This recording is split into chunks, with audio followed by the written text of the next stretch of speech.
So, today, what are we going to do? Before we do anything, I'd like to thank one teacher,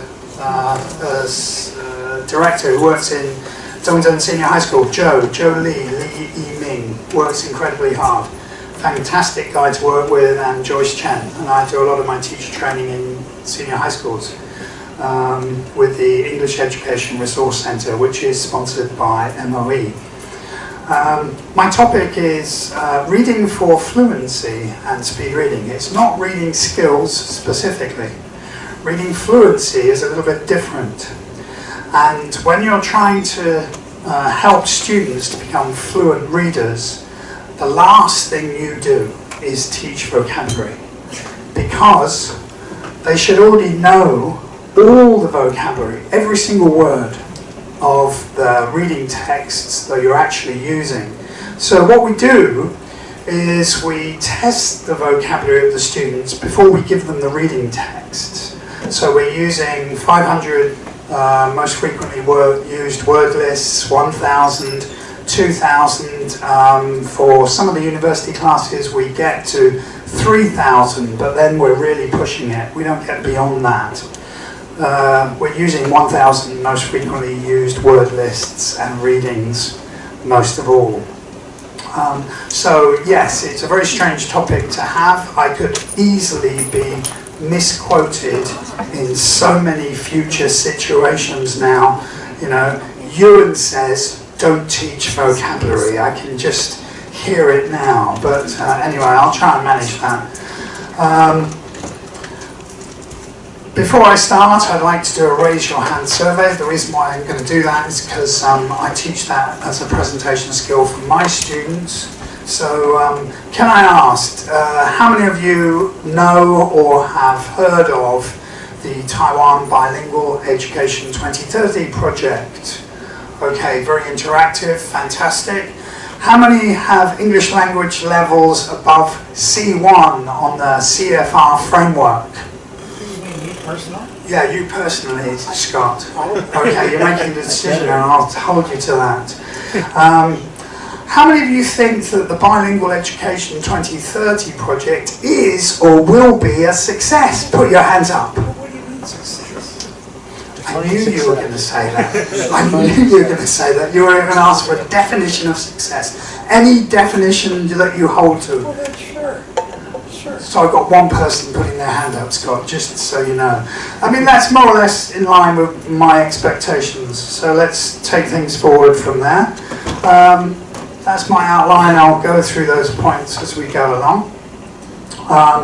The preamble is, I've done several presentations before on reading for fluency. And that is a particular activity that we do in the class to actually get the students to read fluently. Builds on previous work. I 100% support vocabulary building and acquisition of grammar. That's very, very important, but in this part of the class it isn't. Acquiring language skills are also important, so I'm going to say that as a preamble. Central to all my teaching, the work is the work from Christine Nuttall. She came up with the virtuous reading cycle, and this has been expanded by the ER Foundation, a guy called Rob Waring who works in Japan, who is actually very well known. He came up with the sort of the negative side of the vicious circle. I like Christine Nuttall's The Virtuous Circle reading cycle, and this is what our students are doing. This is what my students are doing in the class. We're trying to work towards this virtuous circle. So, let's talk about the Bilingual Education Project. Some of you may know it. There was a survey done at the beginning of this project, this 10-year project. What they found in Taiwan was 21% of students in senior high schools were level B2 and above. And this was an interesting baseline position. The survey was conducted by Ministry of Education. And let's switch to one particular high school in Taipei, Zhongzhen Senior High School. And I would argue that the bilingual education project is already a success. And this is the example that I'm going to give. Zhongzhen Senior High School operates a number of international programs.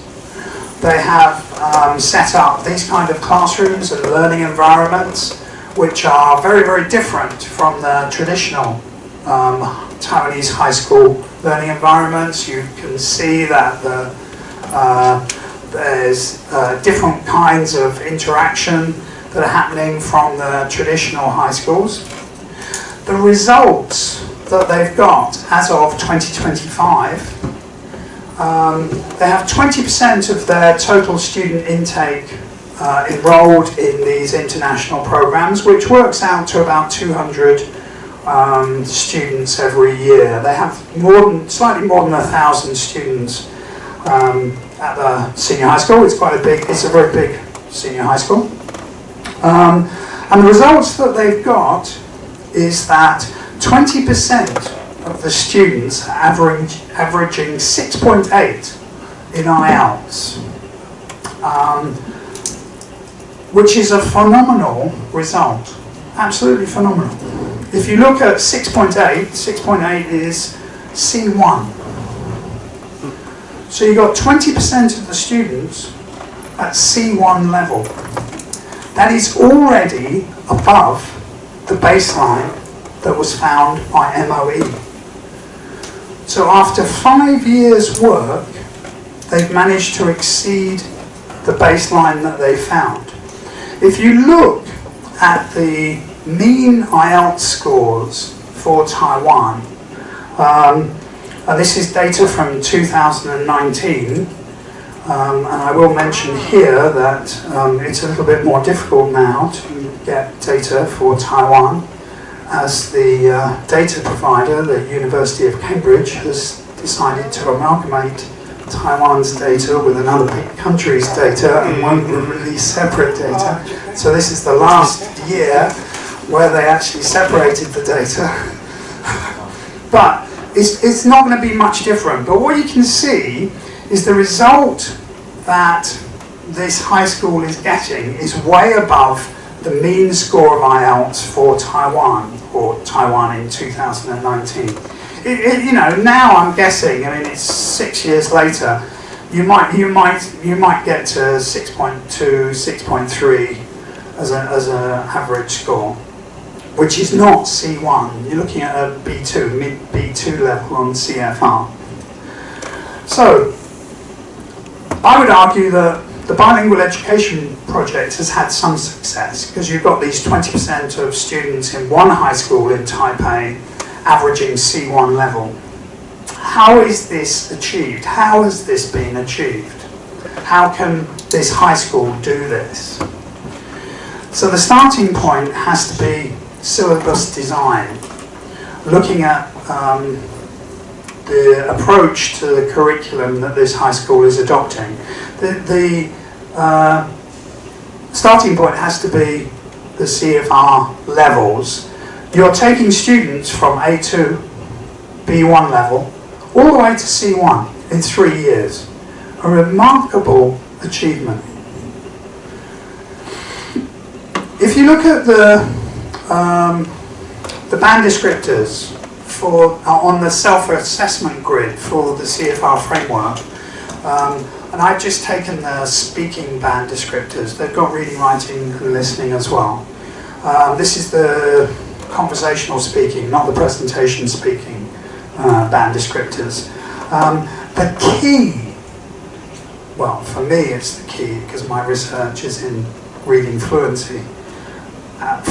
So the key is at B2, in the band descriptors, you start to get descriptors like I can interact with a degree of fluency, and at C1 I can express myself fluently. So within the band descriptors, they're already describing the level of fluency that they want from their students. And if you look at international speaking tests like just take one example, the IELTS speaking test. If you look at their band descriptors, it's similar.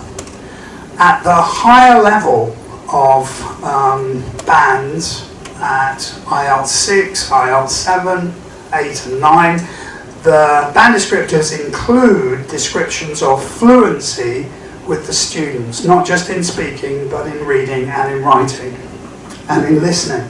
So fluency is a very, very important aspect that should be included in syllabus design, and this is actually what is being done at this high school.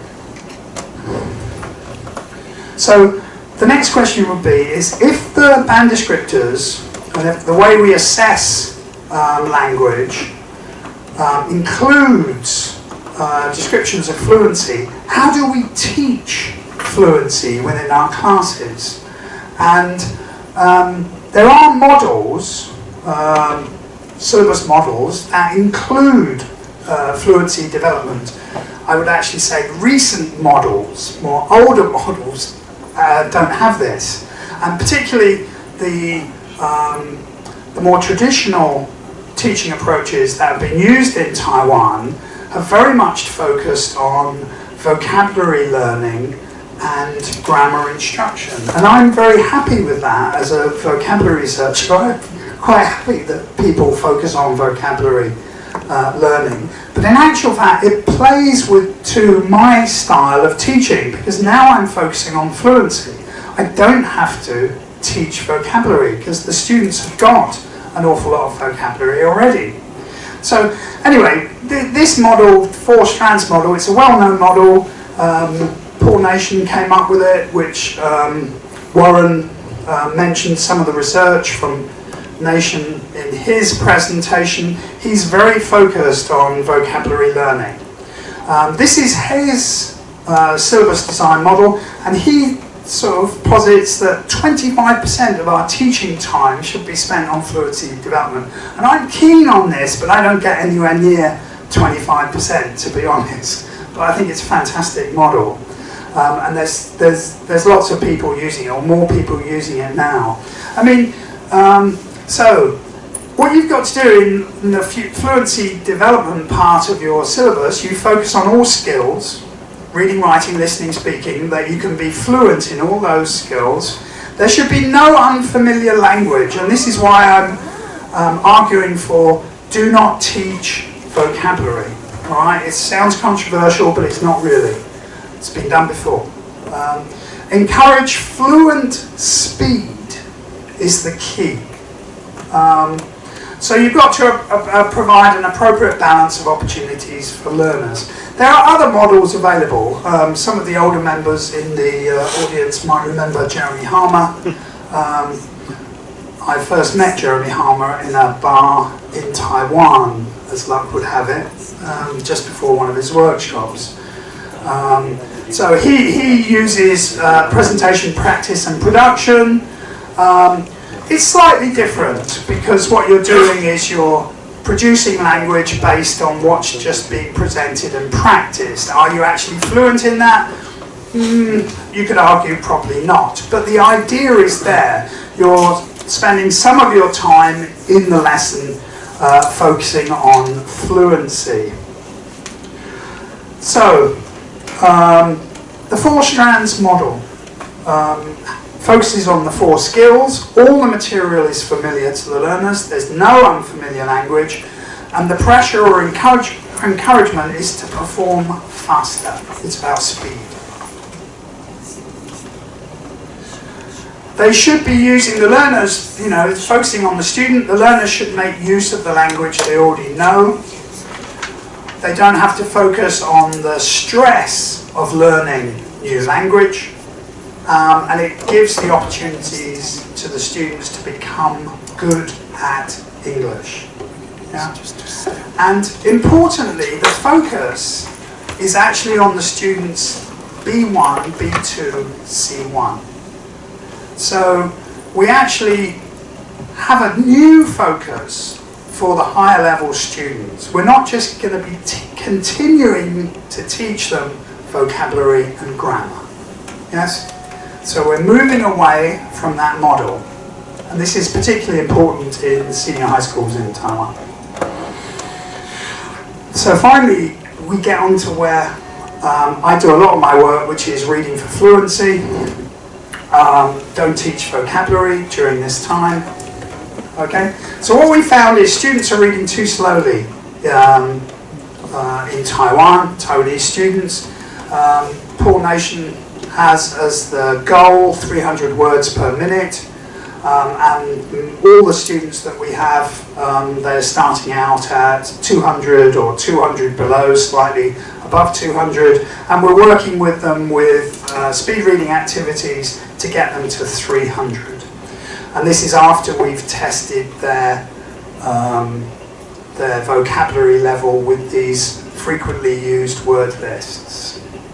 So the hypothesis is that after our activities, the students will read faster and increase their reading fluency, and we definitely find this to be the case. In university students that we're working with, the students increase by between 15 to 20%. Quinn and Nation says that's very low, very negative feedback on all the work that I've been doing, but the positive news is that in the senior high schools, we get to 40% improvement. Why is that? We're not quite sure at the moment. We'll come up with some ideas and answers later. So, importantly, reading for fluency involves two important aspects. One is extensive reading. And for extensive reading, they have graded reader books, and it's very, very important, again, to use the frequency word lists to choose the right graded reader for the students. And the problems that we have at the moment is a lot of teachers are using graded readers that are way too difficult for the students. Rob Waring in Japan has done excellent work in this area, including a very important online extensive reading website and system that universities can use. And many universities like Fluency University in Taichung in Taiwan and Chinese Cultural University in Taipei are actually using those systems. But also there's the speed reading texts by Nation and Millet, and those are the ones that I work a lot with to help our students. Millet is actually saying the purpose is not to increase vocabulary size. So again, this emphasis on understanding student vocabulary size.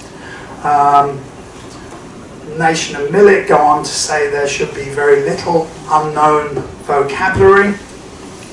And Nation, finally, fluency is a skill aspect of language use. In essence, it involves making the best possible use of what is already known.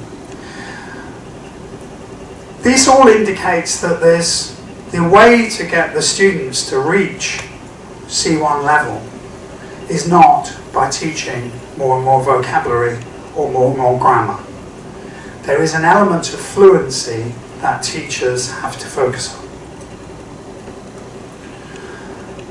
Other important benefits of speed reading helps the students to focus on reading comprehension and enables the students to retain English, information in English. There's a third area as well. We managed to stop bad habits in reading. Many university students have bad habits in reading. They still use their fingers, pens, rulers to read. That's something that we were taught to do in elementary school, maybe junior high school. It's a very useful skill when you're beginning to read. But actually when you, if you want to read faster, if you want to read fluently, you should only be reading with your eyes. You shouldn't be moving your head when you read, which is what the students we see the students always also doing. So we try to deter the students from using bad habits when they're trying to read fluently, and we do see increases in speed.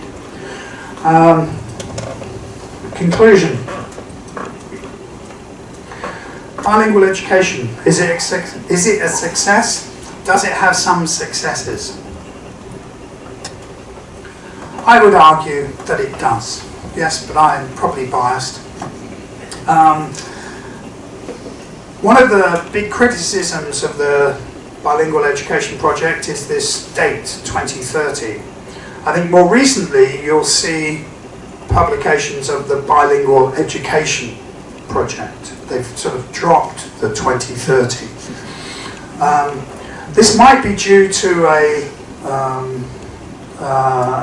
visit by international experts that MOE had. Two of the conclusions that they drew was, one, they were a bit concerned by the amount of interactions that were happening in classrooms in Taiwan, both in junior high school, senior high school, and in universities. They made the comment that there were less than usual numbers of interactions between students and students and students and teachers. And the second, more interesting observation was it was such a good idea, but maybe they could think of the project as a generational aim rather than a 2030 aim. And the interesting thing was that the MOE seems to be listening. So that's quite interesting. The other success of the bilingual education project, I will stop using 2030 now, is that it has popularized the CFR in Taiwan. After 5 years now, students are using B1, B2 in their conversations with teachers, conversations with English teachers, their goals, and that is a success in itself. I think that's very, very powerful. Of course, the academic institutes, LTTC, universities, they were aware of the CFR, Common European Framework of Reference, before this project, but they didn't popularize it. That's what the MOE has done. So I think that's tremendously positive. More recently, if you can see this happening, they've come out with comments from MOE, and they've talked more broadly about the bilingual education project, about helping Taiwan's workforce to connect with the world rather than become bilingual, and attracting international enterprises to Taiwan. So you can see this shift in emphasis. Of course they will continue to do the project, but you can see this shift in emphasis. And I actually think that's a good thing as well. So, coming back to the Zhongzhen Senior High School, my question is, why wasn't the Bilingual Education 2030 project started 10 years earlier? If it had started 10 years earlier, we would already have 2,000 students at C1 level. And that, to me, is what helps Taiwan. Thank you very much. Any questions? That was great, Ewan. And I'm glad to see that we agree on this, which is a really... Must be the first time. What is it? It's not the first time, but pretty close. There's only a few other times I can remember. But no, like, you see, because my daughter goes to public school in New Taipei City, and we talk a lot about what goes on in her school. Not just in English, but in other subjects that they have to study. And it's really good. Like you know, it's just a local public school. Now it's a pretty good local public school. You know, in contrast to Zhongzhen, which I would put in like the top 5 or even 1% of public schools. Oh yeah, it's a good school. I'm not sure. It's a good public school. It's unusual. It's a good school in downtown Taipei. It's unusually good. It's a top school. It's in Beito. It's in Beito. It's just around the corner. Yeah. Oh, well, anyway. So, English. Okay, so, but the thing is that my daughter's school is a very sort of, like a good ordinary school. Virtually everybody who applies there is accepted. And there's an alternative high school in our area, but you know, kids, she doesn't think there's any distinction academically between them. They just have a bigger sports field than her school. But the curriculum there is really, really strong. The English instruction is really good. It's designated as a bilingual school, and they have some bilingual classes that they phase in. So she's in grade 7 right now, and they only have bilingual health, which is taught by a foreign teacher. And I think, I'm not sure because she's not really clear on this, but I think this might be the beginning of much more integration of English into her school. So the kids seem really enthusiastic. They're not very good, I can say that, but it's only grade 7, first year junior high school. But everybody's really enthusiastic about it. And so, yeah, sure. I mean, it's not going to be Sweden or Holland or anything like that, but it's pretty good. Yeah, the Sweden or Holland model is a generation away. Yeah, if they can. At least. Yeah, at least. But it's pretty good. Yeah, sure. I would like to politely beg to differ. I thought there would be someone. Well, I'm teaching in the rural schools. I think English is like money. If you pour money in at the top, if you pour your English resources in at the top, it stays at the top. But if you want to have a bilingual nation, you put your money, you put your English teaching resources in the worst possible rural districts, and then it builds up to where the entire nation is bilingual. And so, yeah, I mean, 2030 is successful there, but it's not successful where I live. Where are you based? I'm in Elan. I teach 2 junior high schools, one of 96 students and the other about the same size. So I also do teacher training for the Ministry of Education, English Education Resource Centres. And for the last 4 years, I've been going all around Taiwan, delivering teacher training workshops. And these are 1-day, 2-day workshops. The teachers have to apply, they have to be approved, they have to do a pre-training assignment, there's assignments all the way through. It's quite intense. I've never been to Elan.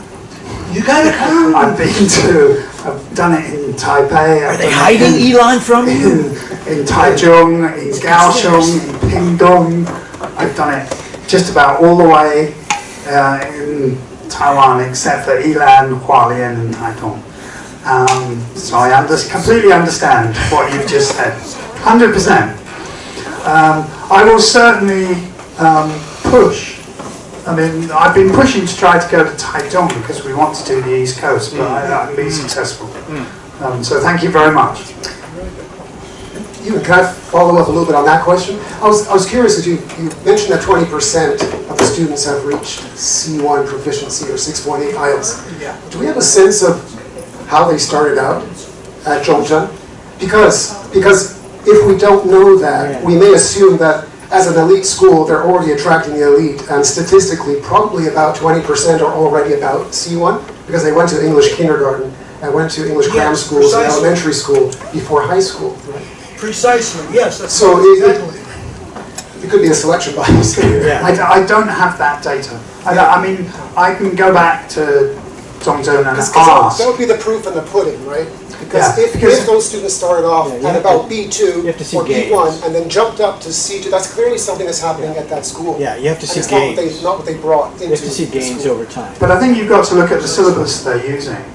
And they're using different syllabuses and they're not So you have international. I take it completely. Yeah, I put it together. don't have that data. I don't have that you have to put it data. together though. Can I move into a more non-local topic here? So, Nation and Warren. Nation was one of my advisors, so I know his work fairly well, especially with 4 strands. We had to proofread his material. Yeah. Thank you very much. Yeah.